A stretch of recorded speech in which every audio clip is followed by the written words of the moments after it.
लोगों की मौत हो चुकी है।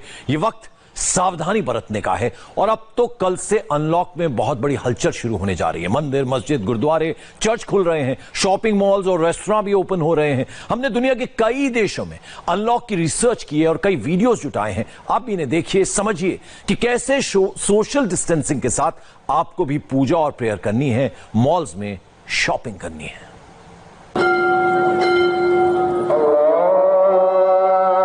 सतनाम।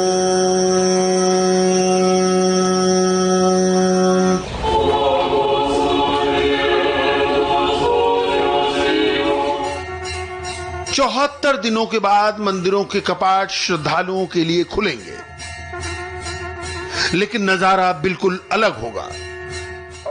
2.5 महीने बाद नमाजियों के लिए मस्जिदों के ताले खुलेंगे, लेकिन इबादत गाहों की तस्वीरें अलहदा होंगी।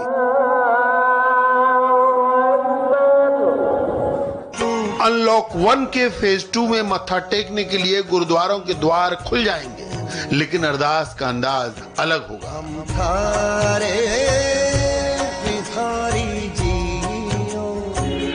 चर्च के गेट भी अनलॉक हो जाएंगे, लेकिन कोरोना काल में प्रेयर के लिए भी सोशल डिस्टेंसिंग पालन की पाबंदी होगी।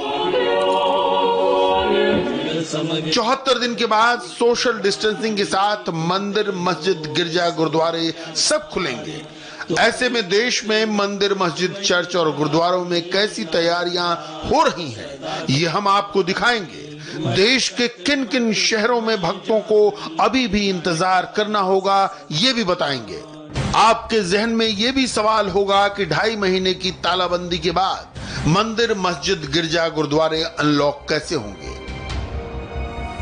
क्या सब कुछ एक झटके में पहले जैसा हो जाएगा?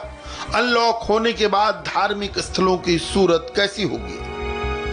आपको इन सारे सवालों के जवाब हम दुनिया के अलग अलग देशों से इकट्ठा किए उदाहरण के साथ देने जा रहे हैं। एग्जाम्पल देखेंगे तो आपको आसानी से समझ में आएगा।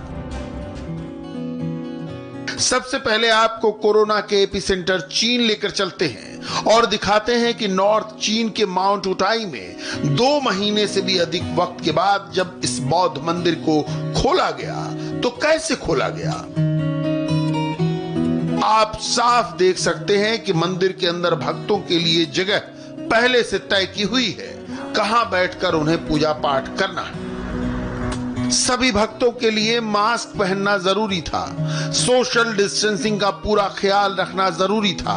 आप साफ देख सकते हैं मंदिर में पहुंचे भक्त पूरे अनुशासन के साथ दर्शन के लिए पहुंचे। अब भारत में भी मंदिरों के दरवाजे भक्तों के लिए खुलने को तैयार हैं। अब हम आपको ले चलते हैं दिल्ली, जहां 8 जून से मंदिरों को खोलने की तैयारी चल रही है। दिल्ली के कनॉट प्लेस के प्रसिद्ध हनुमान मंदिर में अनलॉक 1 के नियम बना लिए गए हैं। मंदिर को 2 दिन तक सैनिटाइज किया गया है। इसके अलावा मंदिर परिसर में भक्तों के बीच सोशल डिस्टेंसिंग कायम रहे, इसके लिए मार्किंग की गई है। प्रवेश द्वार पर थर्मल स्कैनिंग के साथ साथ सैनिटाइजेशन पैनल भी लगाया गया है। मुख्य द्वार के बाहर श्रद्धालुओं के लिए निर्देशों वाले पोस्टर लग गए हैं, जिनका लोगों को विशेष ध्यान रखना होगा। कोई भी भक्त पूजा सामग्री लेकर नहीं आएगा। मंदिर में कोई प्रसाद नहीं चढ़ेगा। मंदिर परिसर में हर दिन सैनिटाइजेशन होगा। एंट्री गेट के बाहर मार्किंग होगी ताकि लोग दूर दूर खड़े हों। एंट्री से पहले थर्मल स्क्रीनिंग होगी। एक साथ 5 से 10 भक्तों को ही अंदर जाने की अनुमति दी जाएगी। मंदिर प्रशासन की तरफ से विशेष तैयारियां की गई हैं। मैं यहाँ पर तस्वीरें आपको दिखाना शुरू करती हूँ। यहाँ पर येलो लाइन जो है वो यहाँ पर बनाई गई है ताकि सोशल डिस्टेंसिंग जो है वो बरकरार रह सके। अलग अलग खानों में जो है एक एक ही भक्त जो है वो खड़े रहेंगे और वो जब आगे की तरफ बढ़ेंगे तो आपको ये दोनों तरफ जो रेलिक्स दिखाई दे रही हैं इनको ना छूने की हिदायत होगी। वहीं पर जब हम आगे बढ़ते हैं तो ये एक सिक्योरिटी चेक है, ये रेगुलर की व्यवस्था है, लेकिन आगे बढ़ने के साथ हम यहाँ पर देखेंगे एक सैनिटाइजेशन पैनल जो है वो लगाया गया है। जब भक्त यहाँ पर बढ़ते हुए यहाँ पर आएंगे और यहाँ पर खड़े होंगे तो ये जो आप देख रहे हैं सैनिटाइजेशन पैनल, यहाँ पर फुहारे निकलेंगे जिससे कि यहाँ पर आने वाला शख्स पूरी तरह से सैनिटाइज होगा और सैनिटाइज होने के बाद ही उसे अंदर जाने की इजाजत मिलेगी। यहाँ पर बाकायदा सैनिटाइजेशन पैनल के बाहर एक पैम्फलेट भी लगाया गया है, साथ ही एक बड़ा पोस्टर भी लगाया गया है जिसमें ये साफ जो है निर्देश दिए गए हैं कि जो दर्शनार्थी हैं वो यहाँ पर मास्क लगाकर ही आए, आपस में उन्हें उचित दूरी जो है वो बनाकर रखनी पड़ेगी। आपको जॉर्डन की राजधानी अमान ले चलते हैं। अमान में 11 हफ्ते के बाद जब मस्जिद का दरवाजा नमाजियों के लिए खुला तो मस्जिद के बाहर लंबी लाइन लग गई, लेकिन सोशल डिस्टेंसिंग के पालन का ख्याल हर किसी के जहन में था। लोग लाइन में दूर दूर खड़े थे, लोग ढिलाई न बरते इसके लिए पुलिस के जवान तैनात थे। मस्जिद में नमाजियों के बारी बारी से दाखिल होने का इंतजाम था। जिन लोगों के पास मास्क या ग्लव्स नहीं थे उनके लिए मस्जिद के गेट पर ही इसकी व्यवस्था की गई थी। मस्जिद के अंदर की तस्वीर भी बदली थी। लोगों के बीच 2 गज का फासला साफ साफ दिख रहा था। नमाजी मास्क लगाकर इबादत करते दिखे। जॉर्डन में कोरोना महामारी को देखते हुए सरकार ने अभी सिर्फ जुमे के दिन मस्जिद खोलने का फैसला लिया है। 11 हफ्ते के बाद जब नमाजी मस्जिद से नमाज अदा करके बाहर निकले तो लोगों की आंखों में खुशी के आंसू निकल पड़े। अल्लाह को शुक्रिया। अल्लाह के घर में वापस लौटने के लिए ये बहुत अच्छा एहसास है। इससे हमें आराम और आशीर्वाद महसूस होता है। हम खुश हैं कि अल्लाह ने संकट को दूर किया है और हम अल्लाह से दुआ मांगते हैं कि हमारे देश से इस महामारी को खत्म करें। मैं बहुत खुश हूँ क्योंकि मैं अल हुसैनी मस्जिद में नमाज के लिए पैदल आया करता था और आज मैं ज्यादा खुश हूँ। मैं सहज महसूस कर रहा हूँ। मस्जिद पहुंचे जिन लोगों को कोरोना संक्रमित होने का संशय हुआ, उनका कोरोना टेस्ट भी होता दिखा। जॉर्डन में 11 हफ्ते बाद मस्जिदों को सिर्फ शुक्रवार को ही खोलने का फैसला लिया गया, वो भी पूरे एहतियात के साथ। जॉर्डन से आई इन तस्वीरों को देखकर हिंदुस्तान के मुसलमान भाइयों को भी सीख लेने की जरूरत है। जब कोई इबादत के लिए मस्जिदों का रुख करे तो जहन में कोरोना से बचाव की हर मुमकिन कोशिश के साथ जाए। देश भर में मस्जिदों को खोलने की तैयारी हो रही है। मिसाल के तौर पर आप दिल्ली की जामा मस्जिद के अंदर से आई इन तस्वीरों को देख सकते हैं। नमाजियों को वजू करने के लिए टोटियों के सामने स्टिकर लगाया गया है, साबुन का इस्तेमाल किया गया है। नमाज पढ़ने के लिए भी मार्किंग की गई है ताकि नमाज के दौरान सोशल डिस्टेंसिंग का पालन हो सके। टोटियां हैं वजू करने के लिए, उसमें हमने स्टिकर लगाए हुए हैं। जहां स्टिकर है वहां नमाजी बैठ करके वजू कर सकता है। इसका ये इंतजाम है। अंदर नमाज के लिए जो अंदर वाला पोर्शन है हमारा, उसमें भी हमने मार्किंग इसी तरीके से की हुई है कि जो स्टिकर लगा है उस स्टिकर वाले हिस्से में नमाजी नमाज के लिए खड़ा हो सकता है और नमाज अपने अदा कर सकते हैं। देश की मशहूर मस्जिदों में कोरोना से बचाव के लिए कैसी तैयारियां की गई हैं, इसे देखने से पहले इंडोनेशिया के जकार्ता चलते हैं और दिखाते हैं कि वहां लॉकडाउन के बाद जब मस्जिद खुली तो कैसा नजारा दिखा। इंडोनेशिया में मस्जिदों के गेट खोल दिए गए। हर नमाजी के चेहरे पर मास्क साफ साफ नजर आ रही थी। के लिए 8 जून से बेंगलुरु की सबसे पुरानी मस्जिदों में से एक जामिया मस्जिद भी खुलने जा रही है। लेकिन कोरोना काल में मस्जिद में नमाज पढ़ने के कायदे में बदलाव किया गया है। नमाजियों को मास्क पहनना जरूरी होगा, साथ ही वजू खाने का इस्तेमाल नहीं होगा। मस्जिद के मेन गेट पर सैनिटाइजेशन टनल लगाया गया है। ऑटोमेटिक हेड सैनिटाइजेशन मशीन है ताकि नमाजी बगैर छुए हेड सैनिटाइजेशन कर सके। ये मस्जिद शहर की पुरानी मस्जिदों में से एक है और आम तौर पर यहाँ पर कम से कम 10 से 15 हजार लोग नमाज पढ़ने के लिए जमा होते हैं। लेकिन अब ऐसा नहीं होगा। लोगों की सुरक्षा को प्राथमिकता दी गई है। उसके लिए आप देखें मस्जिद के एंट्रेंस में ये डिसइंफेक्शन टनल लगाया गया है। जो भी नमाजी यहाँ पर नमाज पढ़ने के लिए आएंगे उन्हें सबसे पहले इस डिसइंफेक्शन टनल से होकर गुजरना होगा। सोशल डिस्टेंसिंग के सारे नियमों का ख्याल रखा गया है। जब एंट्रेंस होगा वहाँ पर भी सोशल डिस्टेंसिंग के नियमों का ख्याल रखा जाएगा। उसके बाद आप देखिए यहाँ पर आइए, ये है ऑटोमेटिक डिस्पेंसर, जो सैनिटाइजेशन, हैंड सैनिटाइजेशन इससे किया जा सकेगा। उसके बाद जैसे ही ये हैंड सैनिटाइजेशन का काम होगा, उसके बाद यहाँ पर एक बार फिर थर्मल स्कैनर से टेम्परेचर उनका लिया जाएगा।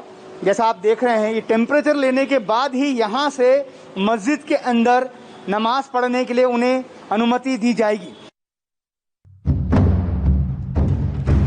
अब आपको रूस के मॉस्को लेकर चलते हैं, जहां करीब करीब 2 महीने बाद इस चर्च का दरवाजा खुला तो देखिए वहां कैसी तस्वीर दिखी। प्रार्थना करने वालों का सर पूरी तरह ढका हुआ था, सबके चेहरे पर मास्क चढ़े हुए थे। लोगों के खड़े होने के लिए हॉल के फर्श पर बाकायदा मार्किंग की गई थी ताकि प्रेयर के दौरान लोगों के बीच दूरी बनी रहे।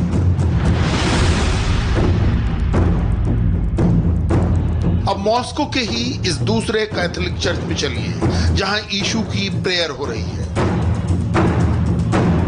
महीनों के बाद मिली सर्विस की खुशी लोगों के चेहरे पर साफ साफ दिख रही थी। मॉस्को जैसी तस्वीर दिल्ली और कोलकाता समेत देश भर के चर्च में दिखने वाली है। यहाँ के चर्च खोलने की तैयारी पूरी हो चुकी है।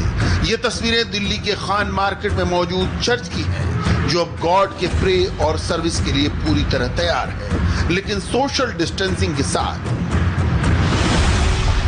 अब कोलकाता के कैथेड्रल चर्च की तस्वीरें देखिए। यहाँ ममता सरकार के आदेश के पहले ही धार्मिक स्थल खोल दिए गए। देखिए उस कैथेड्रल चर्च में कैसे लोगों की एंट्री से पहले थर्मल स्क्रीनिंग हो रही है। वहीं मेन हॉल में बैठते वक्त भी दूरी का पूरा ख्याल रखा जा रहा है। भारत में स्कूल कॉलेज अगले महीने से खोलने की प्लानिंग हो रही है। ऐसे में विश्व में जहां जहां स्कूल खुल चुके हैं वहां की तस्वीर देखनी भी जरूरी है। साउथ कोरिया के सियोल में 2 महीने तक लॉकडाउन में रहने के बाद भारत में अनलॉक 1 की गाइडलाइंस में स्कूल खोलने का फैसला राज्यों पर छोड़ा गया है। जुलाई में राज्य सरकारें इस पर कोई फैसला लेंगी तो आपके बच्चे। साउथ अफ्रीका के सोवेटो में स्कूलों को सैनिटाइज किया जा रहा है। बच्चों की एक एक सीट को, सीट के ऊपर नीचे हर कोने में डिसइंफेक्टेंट स्प्रे किया जा रहा है।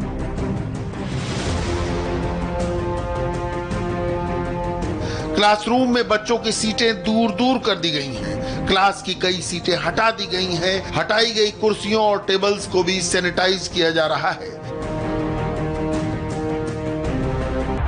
पश्चिम अफ्रीका के आइवरी कोस्ट की राजधानी अबिजान में स्कूल के एंट्री गेट पर बच्चों के हाथ धुलवाए जाते हैं। स्कूल ही उनको मास्क प्रोवाइड कराता है। हर बच्चे को 10-10 मास्क दिए गए हैं। आइवरी कोस्ट के इस स्कूल में साउथ कोरिया या साउथ अफ्रीका के स्कूलों से ज्यादा भीड़ है, फिर भी 1 मीटर के डिस्टेंस को मेंटेन करना कंपलसरी है। पेरिस के पब्लिक पार्क मेहमानों के लिए खोल दिए गए हैं। करीब 2 महीने के बाद यहां चहल पहल दिख रही है। हालांकि लोग अभी कम निकल रहे हैं, लेकिन सुबह की वॉक और रनिंग के लिए पार्क में उनका आना जाना शुरू हो गया है। पार्क में जगह जगह सैनिटाइजर रखे गए हैं, जो याद दिलाते हैं कि कोरोना अभी गया नहीं है। सिक्योरिटी गार्ड्स को ऑर्डर है कि ज्यादा तादाद में यहां भीड़ जमा ना हो जाए। यहां आने वाले लोग अपने सैनिटाइजर भी साथ लाते हैं। कुछ चेहरों पर मास्क दिखते हैं, कुछ बगैर मास्क के हैं, लेकिन सब लोग कोशिश करते हैं कि 2 गज की दूरी मेंटेन रहे। हमसे घर में रहा नहीं जा रहा था, खासकर बच्चों को। हम बहुत लंबे समय से उनके साथ बंद थे। हमारे घर में बालकनी है, फिर भी हम बाहर से पूरी तरह से कटे हुए थे। अब बच्चे बाहर खेल सकते हैं, स्कूटर चला सकते हैं और हम लोगों को देख सकते हैं। पेरिस की खूबसूरत चीजों को देखना वाकई शानदार है। दिल्ली और मुंबई की तरह पेरिस भी 2 महीने तक लॉकडाउन में रहा। एफिल टावर के 60 दिन सन्नाटे में बीते। पेरिस की तरह सड़कें इसी तरह सुनसान रही, लेकिन अब 2 जून से रेस्टोरेंट, कैफे, मॉन्यूमेंट्स और म्यूजियम, थिएटर और कंसर्ट हॉल सब खुल गए हैं। एफिल टावर के पास फिर से लोग जुटने लगे हैं। सड़कों पर गाड़ियां दिखने लगी हैं। लेकिन खुले में पार्टियां बंद हैं। सीन नदी के किनारे अल्कोहलिक ड्रिंक नहीं पी सकते। लंदन में टेम्स के तट पर भीड़ उमड़नी शुरू हो गई है। ड्रोन से ली गई ये एरियल तस्वीरें तस्दीक कर रही हैं कि लंदन के लोगों को लॉकडाउन खुलने का किस कदर बेसब्री से इंतजार था। ब्रिटेन की बोरिस जॉनसन सरकार ने लोगों को सोशल डिस्टेंसिंग के रूल्स को फॉलो करने की सलाह दी, क्योंकि कोरोना का खतरा अभी खत्म नहीं हुआ है। कोरोना की करारी मार झेलने के बाद अब इटली भी संभल कर चलने लगा है। इटली के वेनिस से आई इन तस्वीरों को देखिए। वेनिस टूरिज्म के लिए पूरी दुनिया में मशहूर है, लेकिन कोरोना काल में यहाँ की अर्थव्यवस्था 90% तक तबाह हो चुकी है। लॉकडाउन खत्म होने के बाद महीनों से लगा ताला तो खुल गया, लेकिन टूरिस्ट से लेकर लोकल लोगों की आमद अभी कम है। हालांकि भारत में अभी टूरिस्ट प्लेस नहीं खोले गए, लेकिन जल्द ही ये खुल सकते हैं। दुनिया से अलग अलग देश कोरोना काल में धीरे धीरे खुल गए हैं। भारत के लोगों को भी वहां की तस्वीरों को देखकर सीख लेना चाहिए। मॉल खुल रहे हैं तो वहां कैसे जाना है, मंदिर, मस्जिद, गिरजाघर और गुरुद्वारे में कैसे जाना है।